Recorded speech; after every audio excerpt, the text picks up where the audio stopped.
Estamos en Emperador, justo en las dependencias del Ayuntamiento, y contamos nada más y nada menos que con dos espacios muy definidos. La sala de audiovisuales y en este caso la sala expositiva. En la sala expositiva pues vamos a hablar de el Camino del Santo Grial, itinerario cultural europeo. Para ello vamos a exponer la experiencia de vecinas del municipio, en concreto las amas de casa y en concreto las que están pintando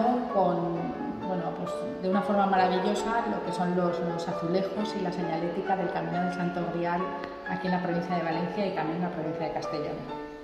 Bueno, vamos a contar esa experiencia de lo que significa estar en el Camino del Santo Grial y sobre todo la experiencia de recoger los cuños que a lo largo de este camino pues hemos ido recogiendo en diferentes espacios patrimoniales y culturales.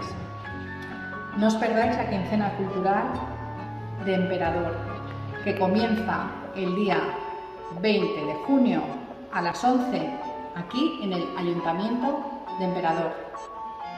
Nos vemos.